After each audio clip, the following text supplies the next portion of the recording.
Hey everybody, it's Marquita It's Gary and Hannah, and we are coming here at a sad time in history for Pearl Harbor Day. I just want to first start out thanking everybody that died and saying I'm sorry that they died, and knowing that yes, I wasn't alive. My mama wasn't alive. My granny probably was, but she was probably a kid. But yeah, so Hannah, okay.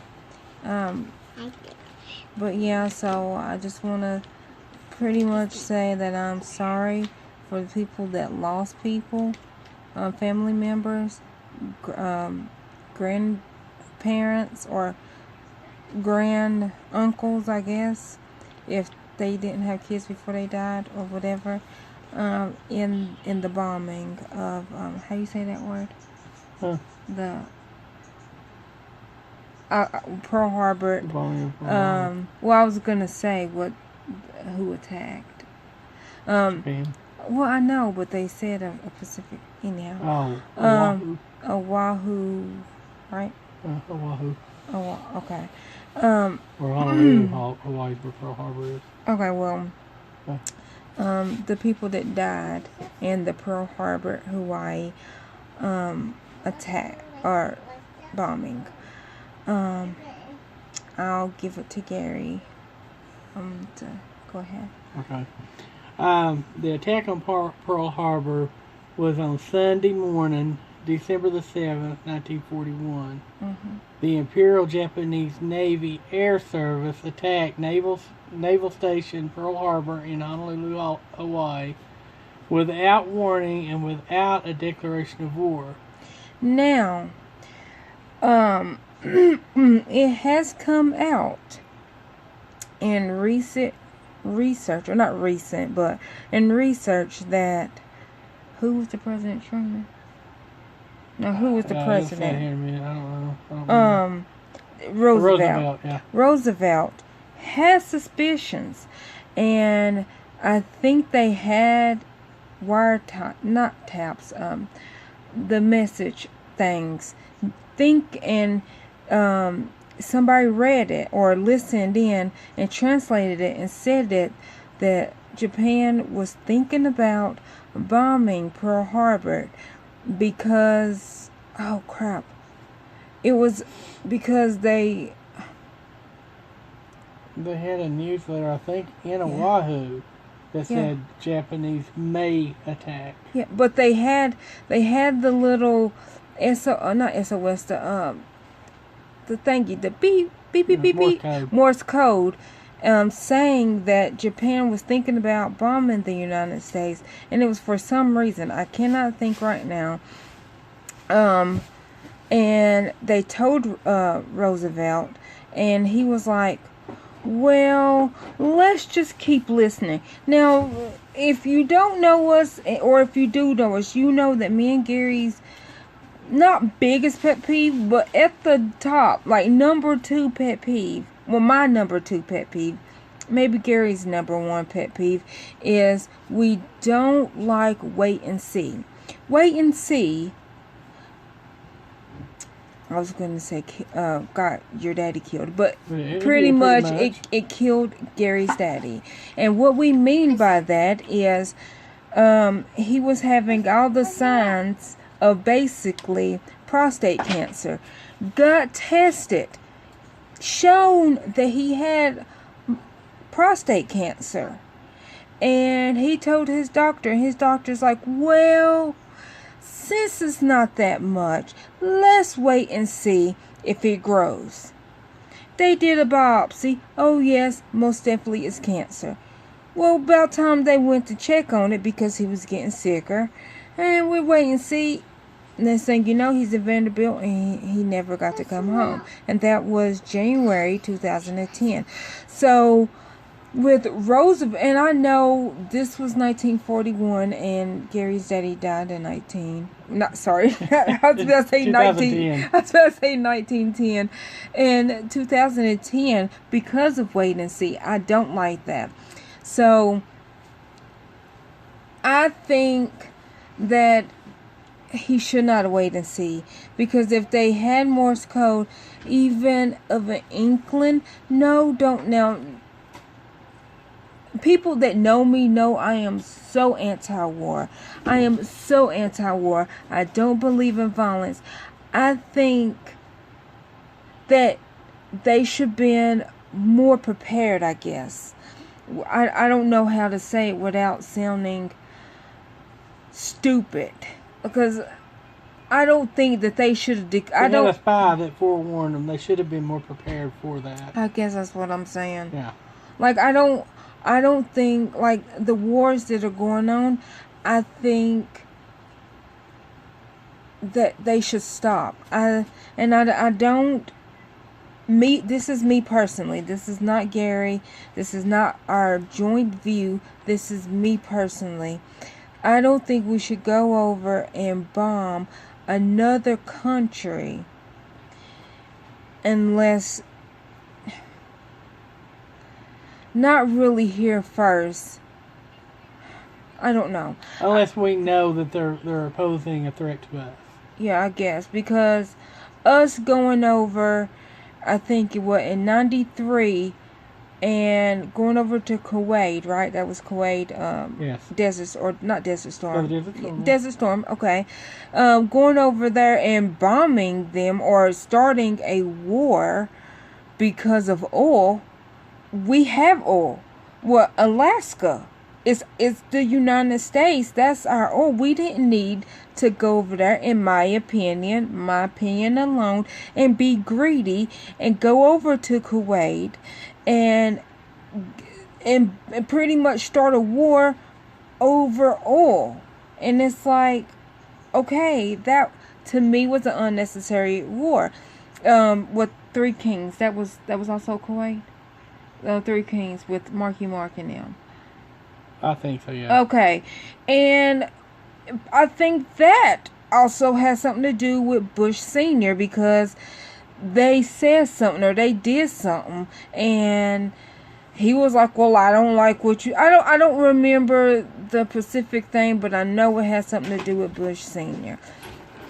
And pretty much, in my opinion alone, I feel like if a war gets started, it's because somebody said something about Donald Trump's shoes, and he got in his feelings about it, and he's going to start war. Because he said it in his campaign. And I'm sorry if that's offensive, and I probably will get in trouble because Hannah...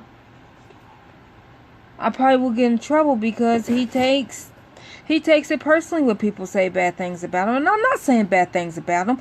I'm just saying you got to have a little bit of thicker skin, because not everybody's going to like you. And I know tons of people don't like me, but they don't mean that I'm going to beat them up because they don't like me. That's their opinion. They have the right to not like you. Now, if they're threatening to do things, then yes, take that seriously. But if somebody don't like your haircut or your shoes or the way that you talk, which I think that's what happened to Bush, they didn't like the way he talked. He's a Southern man. That's a different country. Different cadence. Okay, but that does not cause for starting a war or putting that, not for the reason, but maybe the real reason for him starting a war. He could have said it was for oil, but it could have been really because of the way that they talk. Now, Bush Jr., when, what was it? Afghanistan? No. Because they said something about Iraq, because they said something about his daddy. And then you see where that got us, 9/11. But they covered it up. On both of them, it was... I'm sorry, I went off somewhere else. But both I'm just of them, saying, the reasons they were saying it was something, it had nothing to do with the oil. It was, like I think in Kuwait, the Desert Storm, it was going in to try to save the other people from the tyranny of Saddam Hussein. Mm-hmm. And then when they went into Iraq, of course, was to try to overthrow Saddam Hussein. which eventually they finally did. And that quickly turned into a war on terrorism because at that time, by Bush Jr., that's when they bombed the Twin Towers. We declared war on terrorism, which is what led to, quote unquote, them going after Bin Laden. Bin Laden, is what the reasons is. But overall, they basically took control of all the oil. Yeah. So they could shut them out so they wouldn't have oil to help weaken them, and then of course he wanted to use the oil here. Yeah. We know this. Yeah. But it's never going to be said 100%. But we know that's why it happened. Yeah. But anyway, that's off of the subject. Well, I know it's off really. My point of me saying all that and me going into a big rant was that I feel like Roosevelt should have took the Morse code more seriously and had us more prepared, as if he knew 100% it was going to happen, not wait and see. And so that's where I was getting at. I know I went on a totally big rant, and I'm not saying that I'm against my president, because he, even though is not well liked, he is at the end of the day my president, because I live in the United States and I don't know anything else except the United States. So me leaving, that's not even an option for me. And if he kicks me out of the country, then I guess I'll have to leave. But it wouldn't be willingly leave. It'd be me getting kicked out. And I mean, like I said, not everybody likes everybody. And so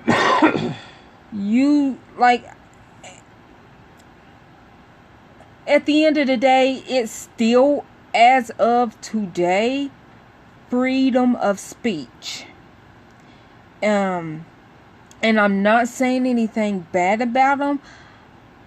I'm just saying that he should be able to have a thicker skin if he's going to be in the position that he chose to be in.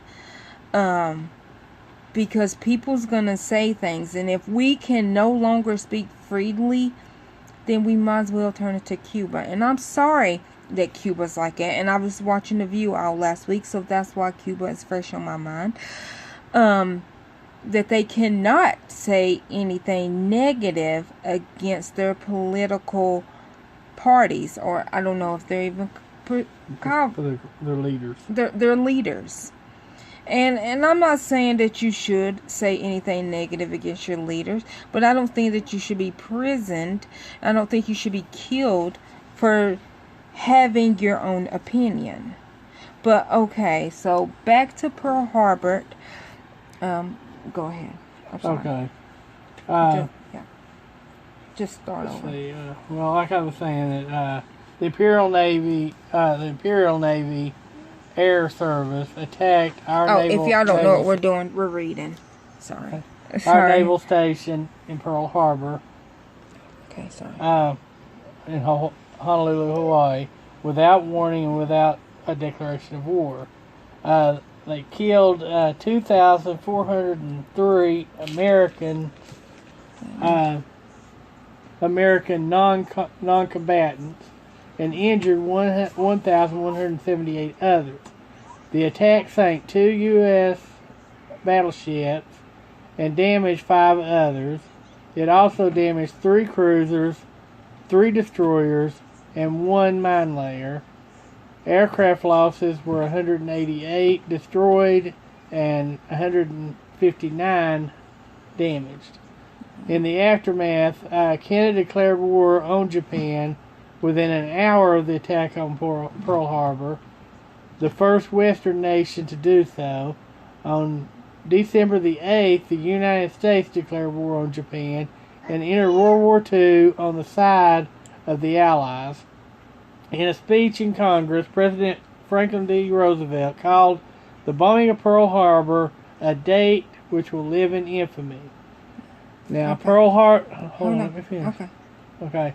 On August the 23rd, 1994, the United States Congress designated December the 7th of each year as the National Pearl Harbor Remembrance Day.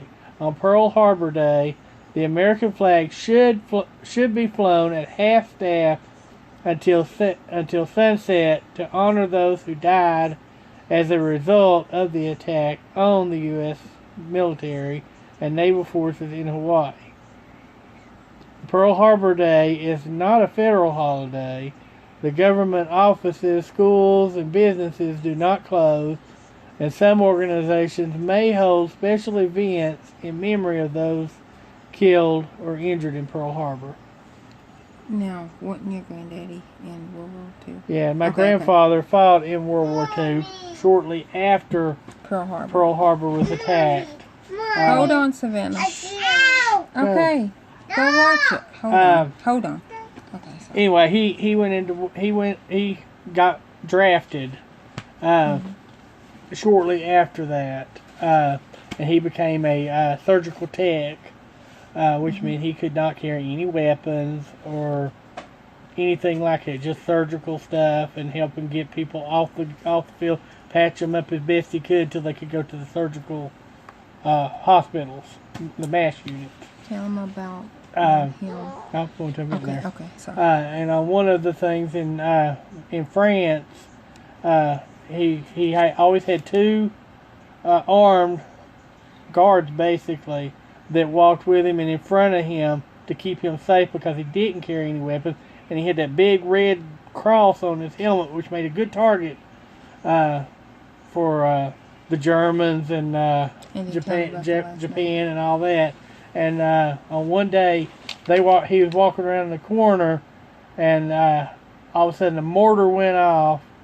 It blew up both of his buddies that were on either side of him and covered him in their blood.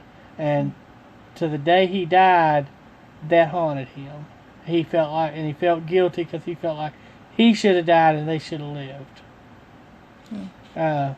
And then tell him about the last name. His last name. And Papa didn't really get attacked a whole lot. Well, I mean, he never got attacked by Germans because our last name is Wolfenbarger, which is a German name.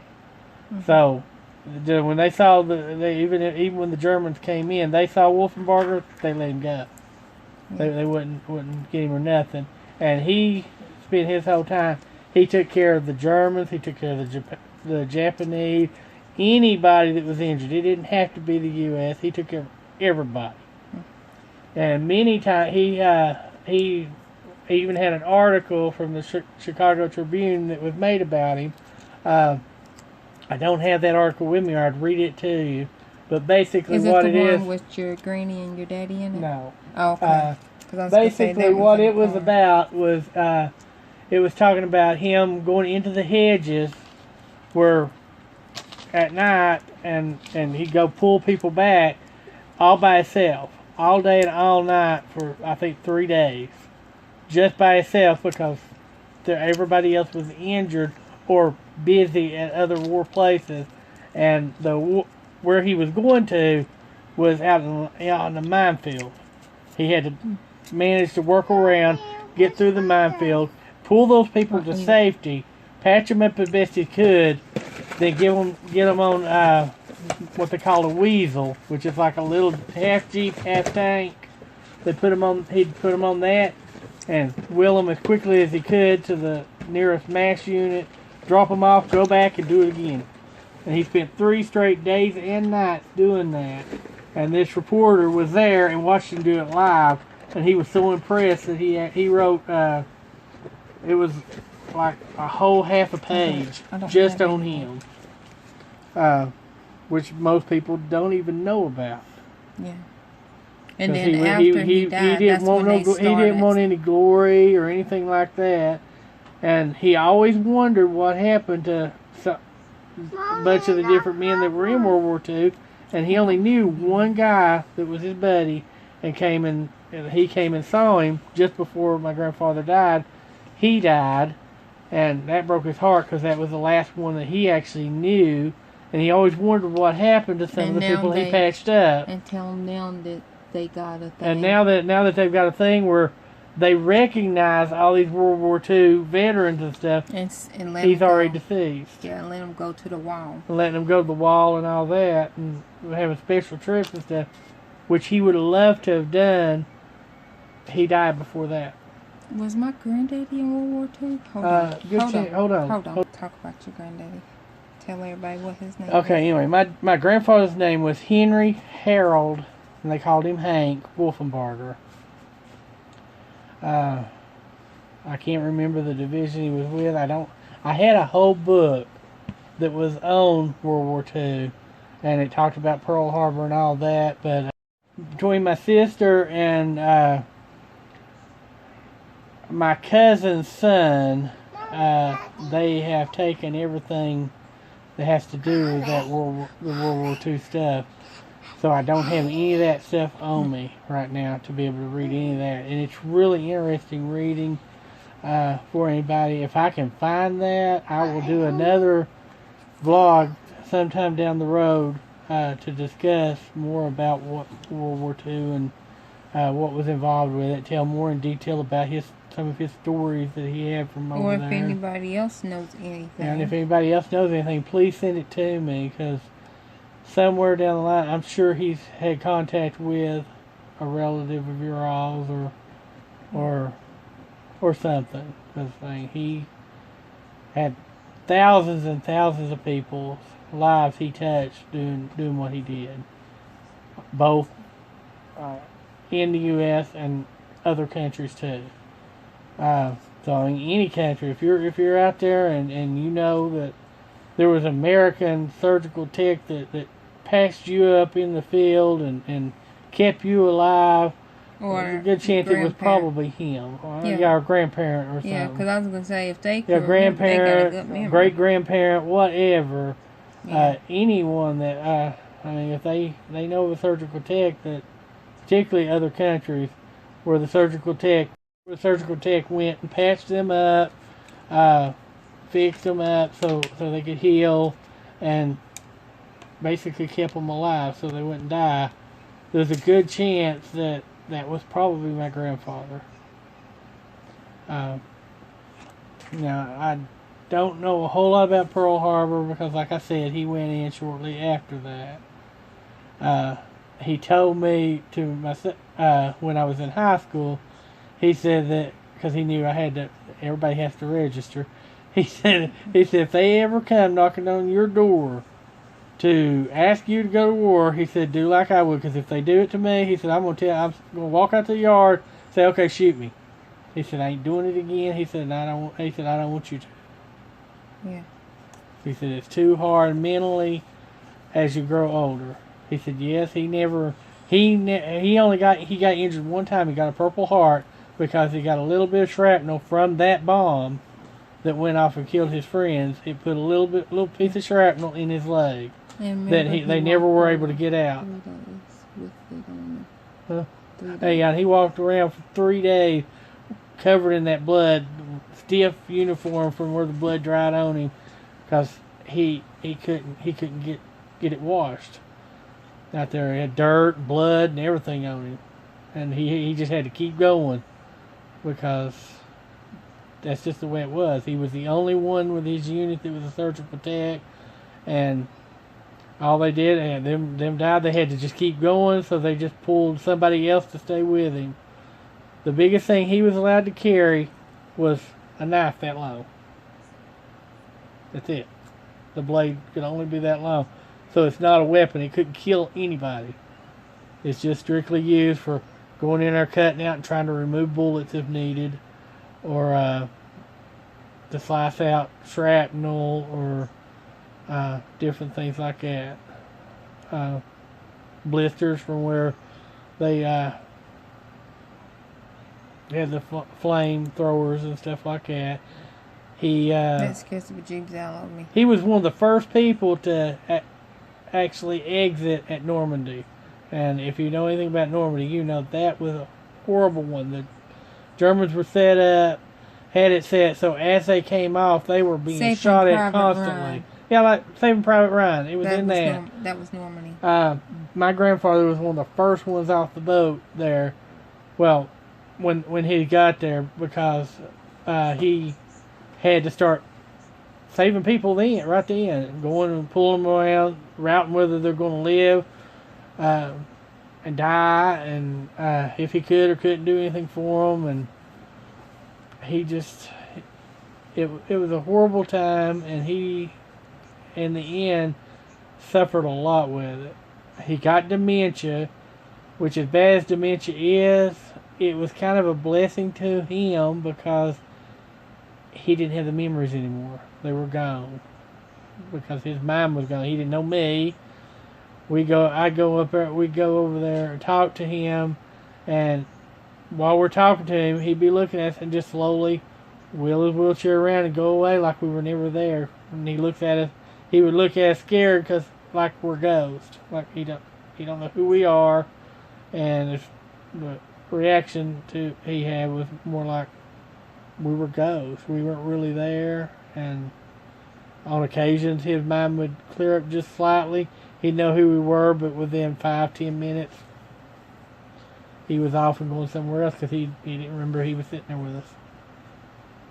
It was really sad, and I hate that he had to go through all that. And I'm the one that got his VA benefits going because the VA and the military didn't help him. I had to battle for, I think, 2.5 years just to get him his VA disability benefits that he deserved from the day he came out. He didn't know anything about doing it. My dad didn't know anything about doing that, and I kept thinking, once I got 18, thinking about, because there has to be something. The military should be taking care of him better than that. And I started researching then, but it still took me 20 years before I got enough information just to get it started for him. And that was long after he retired, and he really didn't have his benefits for more than, I don't even think more than 10 years before he passed away, after I got it going. I mean, it helped out a lot once it got going, because he got to go to the VA nursing home, and the VA pretty much paid for almost everything, all of his care, once we got it started. The only issue with it once we got it started, until he got the dementia and was real bad off, we had to take him either to Johnson City, which is 2.5 hours away, or to Murfreesboro, which is 2 hours away. And sorry. But anyway, the phone flipped down my hand. So that was a lot, because having to drive there pretty much for a while every week. Once a week we were going up there. He had to see a psychiatrist. They did blood tests. They monitored everything with him, and of course they paid the gas and everything to go up there, and I think it ended up being like, just to drive up there, they paid him like $45 just to drive up there and do all that, which wasn't bad. So they took care of him there. It paid for our food, and he got congestive heart failure once when we were up there, and they got us a discounted rate at a motel so we could stay up there nearby, which was really nice of them. But after he had that congestive heart failure, that's when his mind really started going, and he went way downhill ever since then. So it was really sad, and it's hard on family members when they see their loved ones that have been in the military suffering from post-traumatic stress disorder. Many nights he got up and he would yell out the window because in his mind there was somebody out there fixing to attack him. And it's just sad to watch what they go through. And some of these military guys that are coming out now, they're struggling to get their benefits. I think the government needs to get their act together and take care of these men who have gone out there trying to protect our lives and our way of being, and quit trying to change our way of being because they want to do something different. And I agree. I don't think we should have attacked in Iraq. I think they were bullying at the time. Their President Bush Jr. was saying his reason was, like I said in Kuwait, their reasoning was because of how the people were being treated. They weren't being treated right, and so they went to overthrow Saddam so they could have quote-unquote freedoms. Which obviously, after it was all said and done, is not what the people wanted. They didn't want their freedom. They were used to that lifestyle. It wasn't anything unusual to them. And when we went in there, they hated us even more because we went in. And that's how it is with most of the wars and stuff. But back to the fact on Roosevelt in Pearl Harbor. They had spies that sat there and was warning them ahead of time that Japan was going to attack Pearl Harbor. They didn't know the exact date or time because that had not been, they hadn't been able to decode that message yet. But they knew it was coming no less than 2 months ahead of time. So, if not, since they didn't know the exact target in Hawaii, they should either at least had all their military on full alert all the time, or beat them to the punch and have our guys ship out and go be sitting on the coast of Japan, and if they attack ours, we attack them at the same time. And that's what we should have done. Strategically, if you got that warning, then you set up. You don't attack unless they attack you. But since they're playing that, you've got yours already going into Japan, they're going to back down. In most occasions, they're going to back down because they don't want you to attack that sun. They wanted to surprise you, and now they know. Oh, they know we're not going to do that. So there's a lot of strategies and stuff that, in my opinion, were not done correctly in World War II. And in fact, most wars, they have not been done. When I was in high school, they have a thing called an ASVAB test. Anybody here in the U.S. with younger children know what the ASVAB test is. It's a military test. So when you register for the draft, they kind of coordinate and they know what your best skill is, whether it be sharpshooter. I don't think I ever did that test. Well, it's just for men only. Oh, okay. Or tank command, or strategies, or war planning, or infantry, or just any other position. When I tested, they told me I would be good at tank design and command.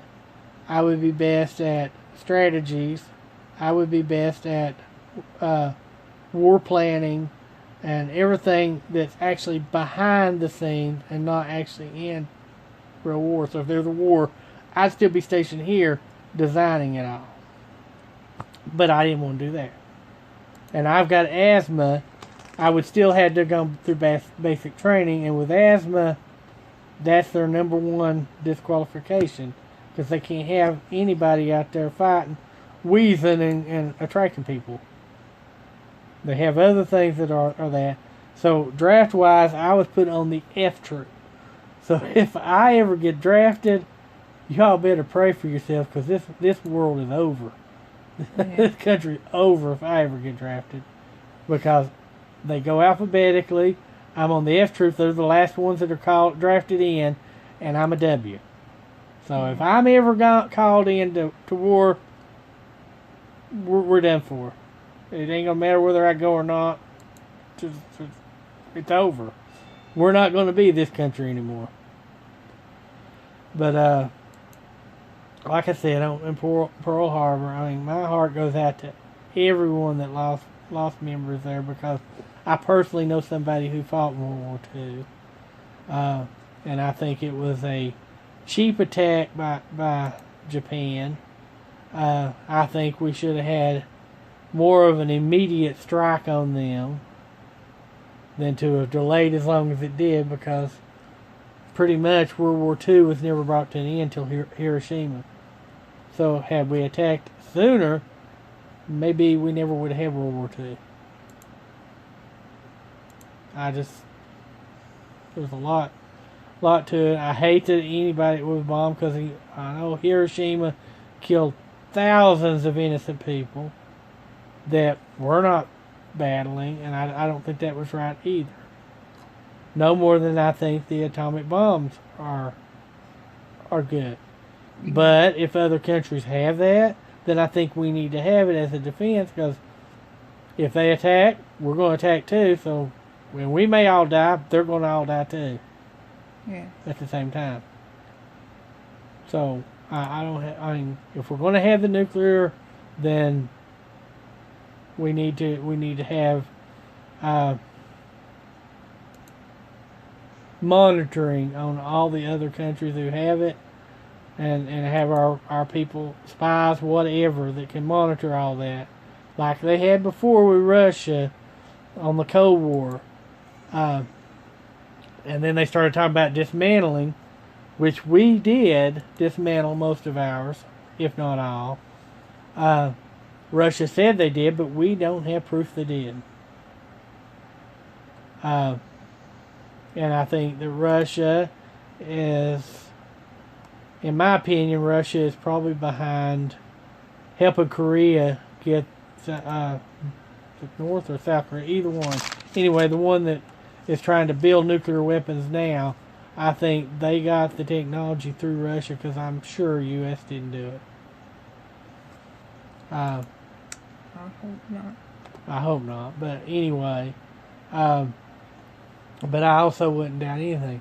And if you've been listening to any of my other Vlogmases, you realize, you're going to realize that I am a strong Christian, and I have deep Christian beliefs and stuff. And through my studies in Revelation and all that, it says that the Antichrist will come out of the west. If you look where Bethlehem and Israel is, and you go directly west, U.S. is directly west of it. I mean, you have, like, I think, Egypt, but it's a little south of it. And they're saying it came out of the west. And so, in my opinion, U.S. very strongly could be the country that has the Antichrist. He may be here now. I don't know. He may still be to come. But I know that it's going to happen. And in my heart, I believe we're in the final days. I think it's going to come sooner than later. It scares me, but I know that Jesus died for me on the cross. I know I'm saved, and I know I'm going to heaven. Be it fighting the final war of Armageddon as a Christian against Satan's armies, or be it being called home ahead of time and dying, or be it that I rise with all the others that rise before it ever starts. Yeah. I'm going to heaven. And if I'm down here fighting for Jesus, I know that if I die here, I'm going there so I can come back if he needs me to. I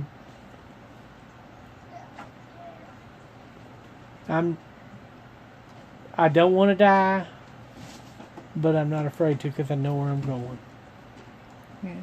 My grandfather, he knew where he was going. My dad knew where he was going. So they didn't have the fear of the death, but they didn't want to die. Yeah. And my dad, like she said, he died of quote unquote kidney failure. But when he had prostate cancer, when the prostate was removed, they knew at that time that cancer had spread somewhere, but they didn't know where.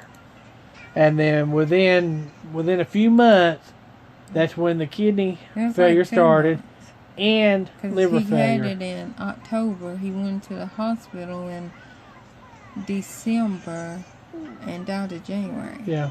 So, I mean, it went fast. It took him out fast. And I think there's a lot that... Yeah. And tell him that your mama... Yeah, while my dad had that, he didn't have any energy. He couldn't do a whole lot. He had a lot of radiation. Yeah. And my mom went out to go wash dishes wash clothes. Yeah. And we had a little porch that had a little step down, another little step down. I don't know if she just forgot they were there. We don't know the full detail. All we know is she fell, broke her arm, broke her teeth in the front, and chipped the concrete with it. And so he was trying to take care of her. So he was trying to take care of her while he's having to try to take care of himself. And but anyway, when he went to Vanderbilt, I have a lot of anger at Vanderbilt because he had fluid that was building up around his lungs that they went in twice to drain. He needed dialysis, and they said that if he needed a kidney transplant and probably a liver transplant. And liver transplant is a simple procedure. Well, it's not simple, but like I could donate my liver because all they do is take a little square about like that, and they transplant it in his liver to get it to functioning correctly, which I would have more than gladly done. My sister was going to give a kidney. So he could have had the surgery. The doctors kept saying, well, he's so weak, he might die on the table. But he'd already told me, and my mom's had several strokes, so when she went up there, she told him point blank, I had to make the decisions. I was the oldest child. I was the one with her, and because of her stroke, she can't legally make any decisions. But anyway, while he was doing that, while that was going on, Dad told me he didn't care whether he died on the table or not. He wanted them to he would rather die with them trying to save him. So he wanted to have the surgeries, and the doctors flat out refused to do it. On his last day to live, I spent the night with him. He started swelling. I contacted the nurses. The nurses contacted the doctors so they could come in and drain him. And they kept saying, well, we don't have anybody in staff to do that right now. We'll just come sometime tomorrow, and if it's still going on, we'll drain him then. And I was mad because I kept calling even after that. And like, you need to get somebody in here and get him drained. Because he was hallucinating and everything, and he was really struggling. But the next morning, the doctor was in the hall because I passed him. My mom came in to the hospital. They had a little bus that went between where we were staying and the hospital. She rode the bus over. When she got there, I went down and went back so I could take me a nap because I was up all night with him. I just pulled over and was fixing to get out of the car to go into the place we were staying, and she called me and told me I needed to get back quick because they had already took him off all medication and removed all his IVs, and that he was going to pass. And I walked in and said, okay, how'd that happen? I said, because you told them I had to make the decision. She said, when I got here, they came and talked to me and asked me or basically told her that they were going to remove everything because there wasn't anything else they could do for him, quote unquote. And I said, well, it doesn't matter whether they say that or not. I said, you said yes, but you can't legally make that decision. And then when he died, I told her I wanted to sue because they said he died of lung cancer. Of kidney failure. But in reality, they didn't know what was wrong with him. Yeah, they kept saying, I don't know what's wrong with him. They did an autopsy. The autopsy came back saying it was definitely his kidneys that did it. No, his kidneys and his liver was fine. Because they thought, remember? Because they said, oh, he's going into kidney failure and he's starting to go into liver failure. But then when they did the autopsy, Savannah, that's loud, honey. Turn it down. And when they did the autopsy, it showed that his liver was fine and his kidneys were fine. So if he died of kidney failure in the beginning of liver failure, why were they fine on the autopsy? Okay, I'm sorry. Yeah, that's true. And but anyway, and I wanted to sue because I was mad at the doctors because the doctor knew for a fact, because it was the same doctor that she told to his face, I can't make any decisions because I've had several strokes and I can't legally make any decisions. You're going to have to talk to my son. And they wait for me to leave to make that decision, and they go ahead and do it anyway. But my mom pitched a fit, and she really didn't. She just didn't want me to do it. She thought that was just a waste of time because he's going to die anyway. And I went ballistic, and I made her cry because she felt like I was mad at her. I wasn't mad at her. I was mad at the hospital. I was mad at my sister because she should have spoken up and said, no, you said Gary's in charge and you're not making that decision. And then I went in, and Susan's sitting there telling Dad, oh, it's okay, go ahead. You just go ahead. It's okay. We're going to be fine. Go ahead. And it just infuriated me to hear her sitting there because she's telling him, go ahead and pass. It's okay. We're going to be fine. Go ahead. Just die. Go ahead. Or in my mind, that's what it was. But I sit there and got madder and madder and madder and madder. But I mean, I don't feel bad in the instance that the last thing I said to Dad when he was comprehending anything is that I love him. So I know that's the last thing he remembers. So I don't feel guilty with the fact that with him passing and then I didn't get to tell him I actually loved him. I did do that. I felt guilty because I couldn't push more to save his life. I couldn't get him to do the surgeries. I couldn't do nothing. They wouldn't listen to nothing I said. And then afterwards, to help Mom out, I couldn't even sue because my mom wouldn't let me do it. So I just don't know. And I know that has nothing to do with Pearl Harbor. It's just something got on my mind through talking through this. I guess I'm done. This is a very, very long vlog. We're sorry. I'm sorry. But Pearl Harbor is an important one. We got to talk a lot on that. And we did get off subject quite a bit on occasions.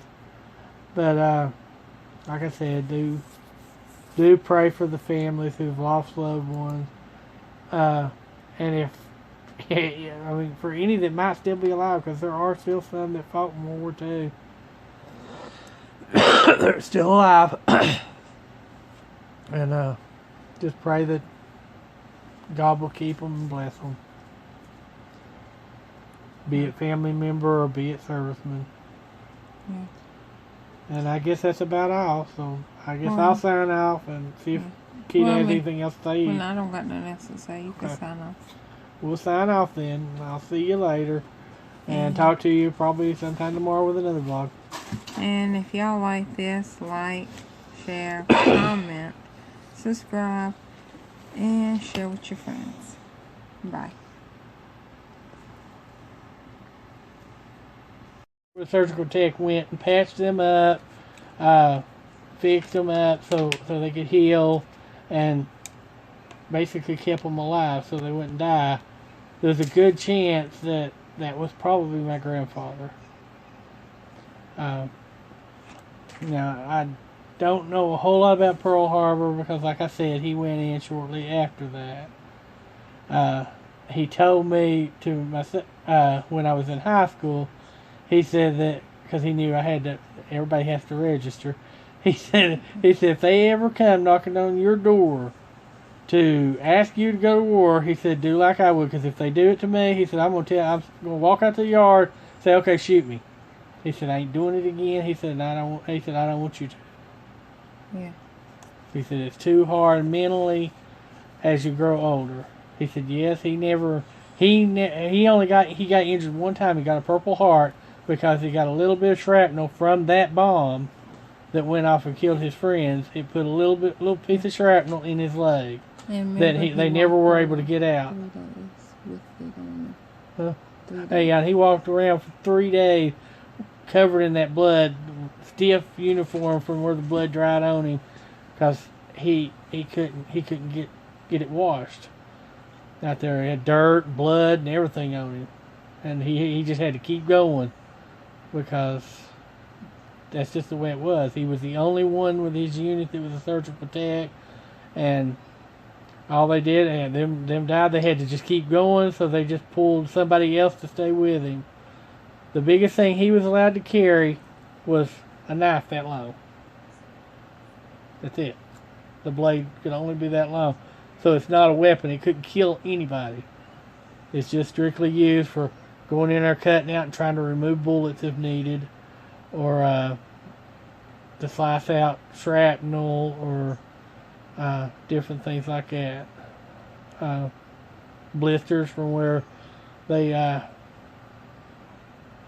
had the flame throwers and stuff like that. That scares the bejeebs out of me. He was one of the first people to actually exit at Normandy. And if you know anything about Normandy, you know that was a horrible one. The Germans were set up, had it set, so as they came off, they were being shot at constantly. Ryan. Yeah, like Saving Private Ryan. It was in that. That was Normandy. My grandfather was one of the first ones off the boat there. Well, when he got there, because he had to start saving people right then, going and pulling them around, routing whether they're going to live and die, and if he could or couldn't do anything for them, and he just, it was a horrible time, and he, in the end, suffered a lot with it. He got dementia, which as bad as dementia is, it was kind of a blessing to him because he didn't have the memories anymore. They were gone because his mind was gone. He didn't know me. I go over there and talk to him, and while we're talking to him, he'd be looking at us and just slowly wheel his wheelchair around and go away like we were never there. And he looks at us. He would look at us scared because like we're ghosts, like he don't know who we are, and the reaction he had was more like we were ghosts. We weren't really there, and on occasions his mind would clear up just slightly. He'd know who we were, but within 5-10 minutes he was off and going somewhere else because he didn't remember he was sitting there with us. It was really sad, and I hate that he had to go through all that, and I'm the one that got his VA benefits going because the VA and the military didn't help him.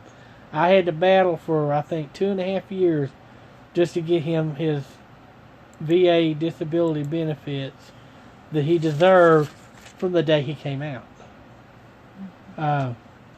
He didn't know anything about doing it.